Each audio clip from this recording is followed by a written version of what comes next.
everybody's aware, this is a recording. We are recording right now, so if you don't feel comfortable being recorded, it would be good for you to probably step off at this point. If you are, then we'll keep going. Again, my name is Nick Coates. I'm the Deputy City Manager here for the City of Lebanon, and I oversee the Public Works Group. And with me I have Erica Douglas, Solid Waste Manager. I used to be the Assistant City Engineer and help oversee the Asset Management Program. So what we thought would be really important would be for folks to understand a little bit more about what an asset management position is. It's a different kind of job. It's not one that most cities or towns have. So there's a lot of really interesting things to do with that position. So we figured we'd take about 15 or 20 minutes kind of talking through some basic questions. And then from there, we'll open it up to anybody else who has any questions that might want to get going. So with that said, I'm going to ask Erica a few questions off the bat, since she's really our expert here on asset management. What is an asset manager? Like, what are the core functions that an asset manager does? Sure. So I think the biggest thing is our current asset management program is Beehive. So what you would be doing is overseeing the rollout of any new projects on that, the updated maintenance of any new utilities that were coming in. You'd be overseeing the training program for the asset management program.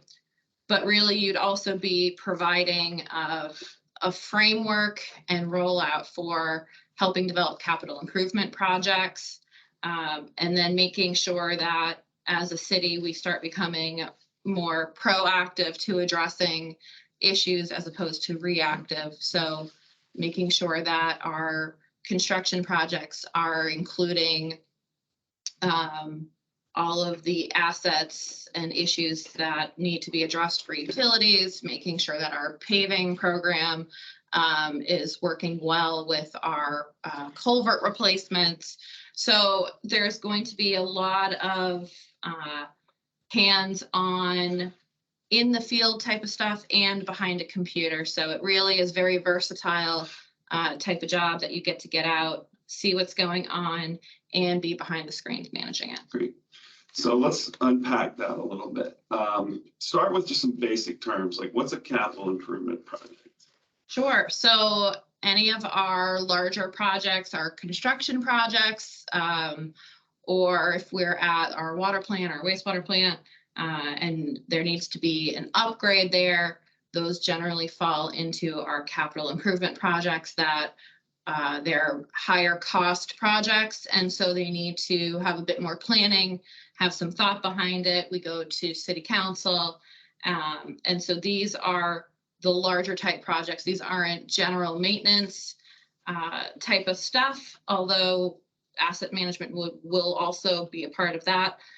But we spend a lot of money on our big capital improvement projects, so this is just making sure that something isn't getting missed along those ways. We do have a lot of older pipes, water pipes, sewer pipes, drainage pipes, and a lot of our drainage isn't even mapped in the city. So that moving forward is going to be an integral part of developing this asset management program and any of the capital improvement projects. So let's go a little deeper. So can you give me some examples? You talked about pipes, for example. Give me some other examples of fixed assets. Like, what are fixed assets within the city? Sure, absolutely. So if we head down to our water treatment plant or our wastewater treatment plant, even solid waste, we have some pumps down there. There's a lot of the fixed assets that are stationary. We also have our fleet department, so all of our vehicles and equipment are in there as well.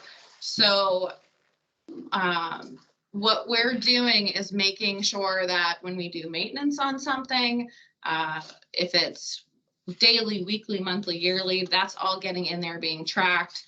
We're adding costs to that for the labor of the person doing the work on it and for the parts that are going into it. So you have an overall cost of everything that's been done on it. And at a certain point with any type of equipment, you start putting in more money then it eventually would cost to replace it. And those are the types of decisions that you would help make, is going through and saying, all right, we're starting to spend a lot of money on this piece of equipment. Maybe it makes more sense to start planning for its replacement. So talk a little bit more about that. Like, what's the role of the asset manager in that process? So is that person doing a lot of the day-to-day data collection? Are they working with departments in providing them information? Are they working with staff? Was it all of the above? So there's going to be a lot of day-to-day input. Obviously, the asset manager can't be there to put in everything all the time. So this would really be helping to empower every department and every person in that department to be using the asset management program.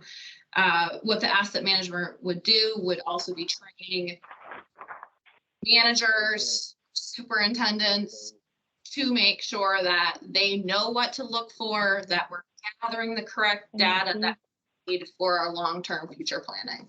So there wouldn't be somebody calling up and saying, hey, I did an oil change on this truck. Can you put that in there? They would have done the training and worked with that person to know how to put that in. Long-term strategy wise, though, they would be helping to look and say, pull the costs together and help come up with a plan. So along those lines, so what are some of the things that are like the work product of this position? Like how do we use that information to make decisions? So I'll kind of lead you into this a little bit. So for example, we wanted to make a case for a new position in the highway department during the budget. So we need to be able to show things like how many hours do we work on sidewalks? How many hours do we do work on paving? How many hours do we do this and that and this? So can you just kind of lay out some examples of how this position, when it collects the information, like what does the information lead to? How does it make us make decisions and that kind of stuff?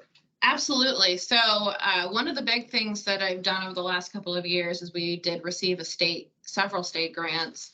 And so we worked with a consultant to develop our asset management programs for our water, sewer, and drainage. So the big part of that will be building those forward. You are going to be looking at, obviously, questions that'll be asked are something along the lines of, what's the level of service for this? What age of that material, the pipe, the asset is it? And so you can start pulling together, maintaining a database of all that information that's somewhere in our GIS program and within our Beehive program. And between the two, you can actually run analysis to say, hey, these are our pipes that are over 50 years old, or these are our pipes that were labeled in poor condition when we went out and did our last inspection. So by being able to query that information very quickly, you will be able to help pull all that information together to help develop the projects and address any issues. Great. So what are some of the tools of the trade for this position? Like what is this person going to be using? Yeah, so obviously our asset management program, Beehive, one of the things coming in to the position when I did it, GIS is going to be a pretty big part of it. I knew absolutely nothing about GIS. And as I was telling Nick before, I really thought that my CAD background of 20 years was going to be super helpful with learning GIS. And it was not at all. It actually kind of hindered it a bit because in my mind, I was trying to do everything like I would do it in CAD, and that's absolutely not how GIS works. So UNH has a couple of absolutely fantastic classes that I took down there. They have a GIS GPS boot camp that was great, working with Mark Goodwin over in planning. He's our GIS coordinator. He was absolutely fantastic, helped get me up to speed after the class. You're going to be working with him a lot. It's going to be a very close relationship working with him. So that is one of the big things. The GPS, learning that's a quick learn for anybody who is proficient in technology. I think just being able to be proficient in technology is going to be the biggest part of this job. If you have a good grasp of technologies and moving forward, that's everything that you're going to really need. Everything else can be learned on the job, or there's trainings for that. So you led into one of my next questions, transferable skills. So you talked about technology, being really good at technology would be serve this person well. What are some other things, either personality traits or skill sets that would be a good skill thing to Absolutely. So you're going to use Microsoft Excel a lot. So having some good computer skills obviously is going to be pretty vital. Having a good working knowledge of the city, DPW, how municipalities kind of function is definitely going to be helpful. As for the type of person, I think the best type of person for this job is going to be a person that can ask questions and understands that they don't know everything. I actually think that's the best part is you are not going to be an expert on everything. You're going to be relying on the department heads as the experts. What you're going to be doing is working with them to develop the best way to gather their data. So asking a lot of questions, somebody that comes into it knowing that they don't know everything, that's going to be the best type of person for this job. So is this position kind of a like stay in your office, be quiet, don't leave, don't talk to me type position, or is this more of a in the field type position where you're meeting with people and you're kind of talking to them and getting information and helping teaching them, or is it both or neither? Yeah, it's absolutely going to be both, because you're going to be behind the scenes managing the data, making sure that data is being put in correctly. So there's going to be a lot of office time for that. But you're also going to be out in the field doing trainings, going to see how things are working. That's going to be vital, because if you don't ever get out of your office, you're not going to understand how things are functioning down at the water plant or at the landfill. So you're going to be out of your office a lot, but you're also going to be sitting behind your desk, which is kind of nice because it changes up the day. Every day is a little different. You're always going to be working on something. There's a pile of work, so it will never be slow. But every day is a little different than the day before.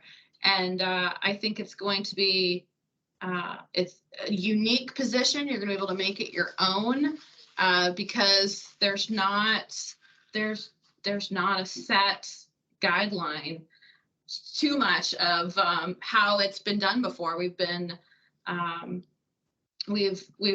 done things a certain way, and but it really is a brand new position. So the work during the work for this position is typically during the normal work day. There's no expectation of after hours and that kind of stuff. Correct. Yeah. Yep. Okay. All right.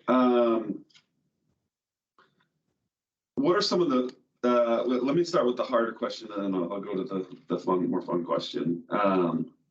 What are the challenges right now with the program? I mean, like, what's the ugly of this position? Like, what are some of the things that this person's going to walk into that they really need to be thinking about? I think there is definitely, to anyone who comes in, there's going to be a huge learning curve. So it's going to be slow moving at first, which is totally understandable. There's going to be a lot of learning with Beehive. Like with any computer program, there's always some issues with it. So you'll be working behind the scenes. With Beehive, you're going to be working with IT a lot, trying to figure out those types of issues. There's integration with our online reporting tool, See, Click, Fix. So there's going to be a lot of working with Melanie to make sure all of that is working correctly.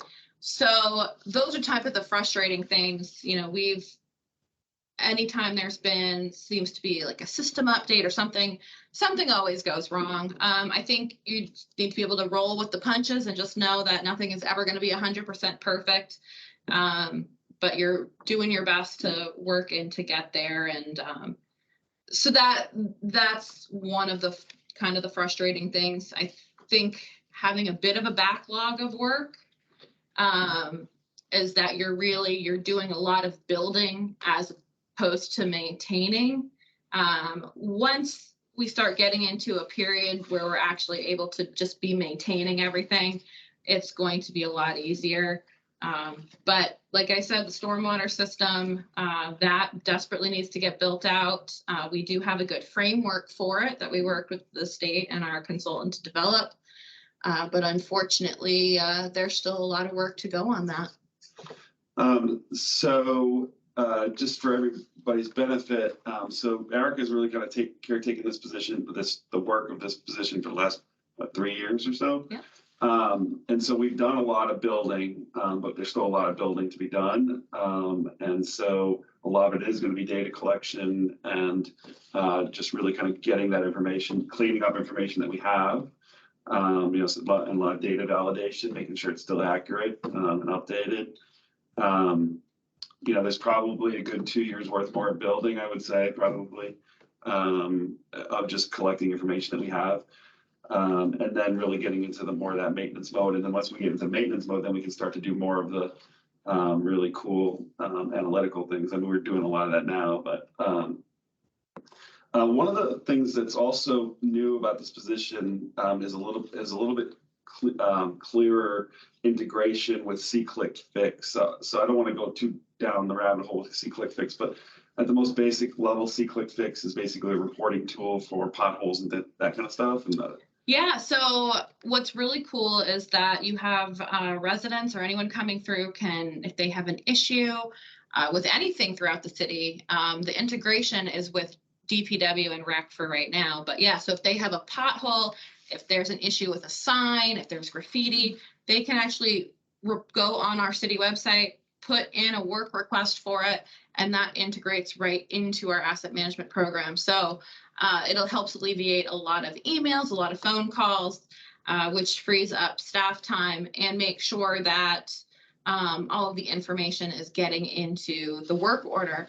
And then those work orders, I think 95% of them end up going to poor Alan to deal with, which he's done a fantastic job of going through and addressing all of the issues that do come in for him on a daily basis. So I think it's been a really cool, beneficial tool that, everything's going digital. People love doing everything online.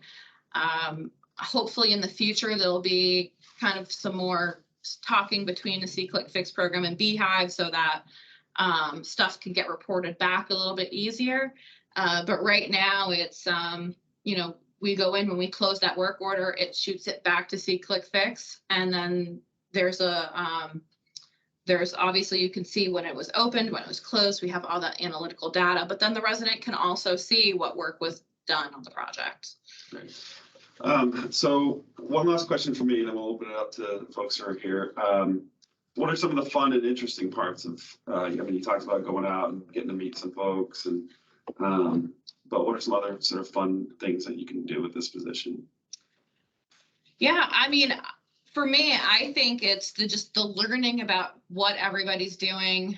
We all have an idea of what we think the water plant's doing or the airport's doing, but being able to go out there and work with those people and see, well, this is actually how the water gets treated, and this is the process, and being able to learn that, it makes every single day completely different and interesting.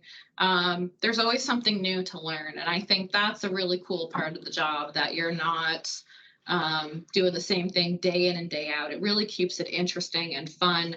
You're working with an awesome group of people. I can't express that enough. That for me was my favorite part. Being over and then working with all the department heads and doing the trainings and stuff. And that for me, I really loved that part of it. I probably should have done this at the outset. I just remember just a little background for everybody who maybe is not in Lebanon. So the city of Lebanon is a municipality, about 15,000 people. We also have a lot of traffic from the hospital to the medical center to into the college, and major employers like Hypertherm and all those others. So we're a hub city. I think we're the second largest, fastest growing micropolitan area in the country, or if not the fastest. We are the place that when people are looking to exit Boston, they're coming to Lebanon first. So a lot of good stuff happening here. The asset management program lives within the Department of Public Works. Public Works is a series of groups, anything from, as you've probably heard, water treatment to wastewater treatment, to landfill. We're at one of only 3 landfills in the entire state. I always forget them all. Facilities and energy, engineering, highway, utilities maintenance, and fleet. We have cemetery. Yeah, we work a lot with the airport.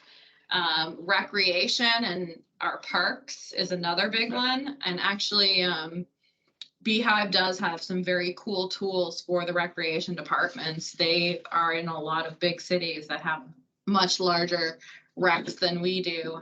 So there's some cool mapping and tools. The recreation does a great job with their asset management program. Yeah, and this position, definitely we see a lot of growth with this position. This is not going to be just doing the building and then maintaining, but this actually position will probably evolve over a couple of years into something more involved with our chief innovation officer, and more involved with our IT group or our cyber services group, as well as all the other divisions across the city. So with that, I'll see if anybody has any questions. I guess I'll ask people in the room, see if they have any questions. Or... Not really. It sounds very interesting. All right, sounds good. So a lot of it would be in dealing with a lot of the other different departments within the city. A lot of training people, I see as well, would be a good thing to get them elevated to that position. It sounds really good. Yeah, it's a position that didn't exist, and it's something that's been prioritized by the city manager doing asset management. So we went to the city manager and said, well, if it's a priority, we need to have the tools to be able to do the job, and he agreed. So we created this position officially. Before it was Erica kind of doing it as part of her job. Yeah.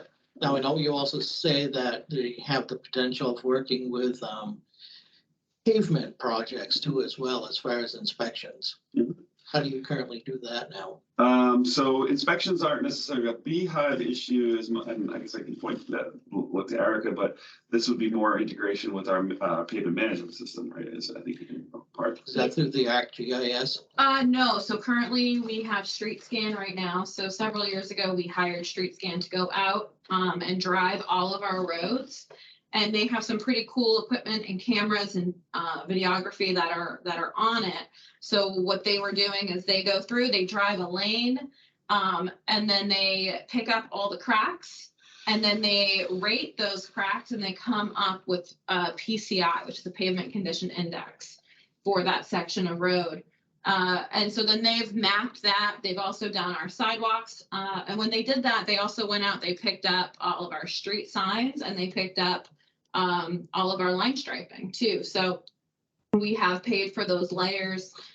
So it's something that I need to have a plan of every 5 years, making sure that we're updating this every 10 years.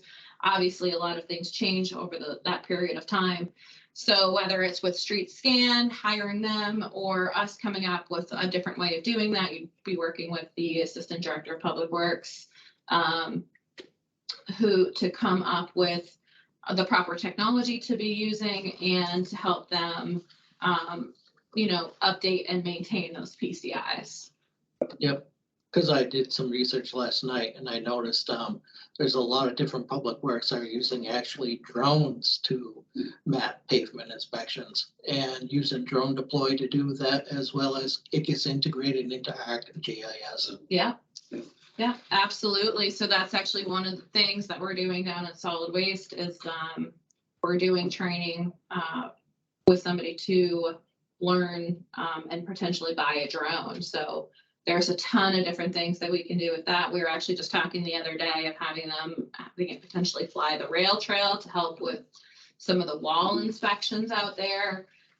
Water treatment plant can have them go up and do their tank inspections. So you definitely be involved with a lot of that. There's so many different things that you could do with drone I'm currently technology. training for my commercial license now. Beautiful.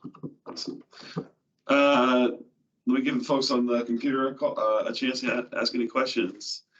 Anyone like to ask any questions?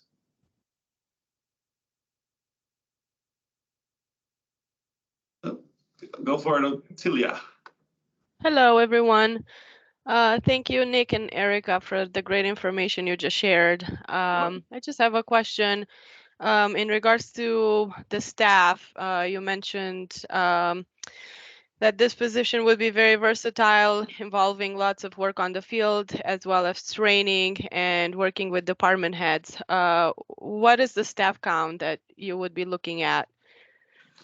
Well, I mean, you're going to, well, I'd say everybody in one fashion or another. I mean, your primary contacts are going to be the assistant directors and myself in the DPW. So we have 2 assistant directors and we have a public works director. And one director oversees the water, wastewater, utilities functions, and then the other director oversees the highway, cemetery, and all the other stuff that we do. So those would be your kind of core team of who you're working with on strategy wise. But in terms of implementation, yeah, then you're going to be working with the supervisors at each of those groups. So, you know, again, highway, fleet, cemetery, and you'll be working directly with those folks to do data collection. So, for example, one of the things that we do is we do everything related to our fleet management system, our fleet maintenance system program, which is basically our mechanics. All that data gets inputted. And so you would be working directly with somebody like a mechanic to make sure that they're getting the information in correctly, and making sure that they're keeping on top of what they need to.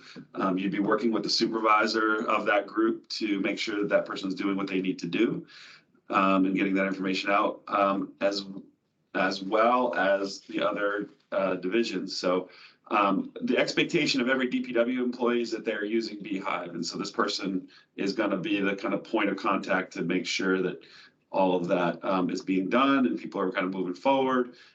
We've spent a lot of time training people. As you know, people come and go. So a lot of that will be training new folks as well when they come in and making sure that they understand the expectations of what they should be doing. And then at the other departments, we're a little less involved with the other departments right now. That's where the position will grow over time with police and fire and rec and airport over time. But right now we're trying to get ourselves what our work done first. Does that help answer the question? Absolutely. Yeah. Thank you so much. Thank You're you. welcome. I have another question, if that's okay. Yeah. Sure. So when it comes to you talked about how this position is fairly new and there's a lot of possibility for growth, and you're just gonna basically work with this new staff member and tailor their position based on the needs. How flexible are you when it comes to transferable skills? So looking at someone's resume that hasn't really worked in public works or doesn't have any kind of government related experience, and they would come from a totally different field, but definitely has a lot of transferable skills that would pertain to this position. Yeah, I mean, this is one of those positions where there really are very few that exist out there. So there's not many people who are actually done asset management before. So we're totally understanding of that. I think to Erica's point, the key things that you're going to be we really are going to want that person to know how to do. And so coming in with a good attitude and a good work ethic, you're going to be working with a lot of employees who aren't necessarily tech savvy. And so it's being patient with them, working with them to understand how to get things going. They're very willing and interested, and they pick up very quickly. Many employees pick up very quickly. So, being patient, understanding, being a good teacher, those are going to be things that are important to be able to have coming in. Technology, you're going to have to be really comfortable using a tablet, managing, massaging, and interpreting data, looking at what the data is telling you. data validation. So do we have missing data? Do we need to get this? Is this good, clean data? So, good analytical mind around that. And kind of someone who's also going to not be afraid to provide recommendations to leadership, because we're making big, major purchasing decisions based on what this data is telling us. And we're making operational decisions based on what the data is telling us. So that person's going to have to be confident in stating their case when we need it. And also, the other part of this probably is really tons of flexibility. You're going to be doing a lot of different things that in every given day. So I'd say, the attitude and work ethic and good tech skills.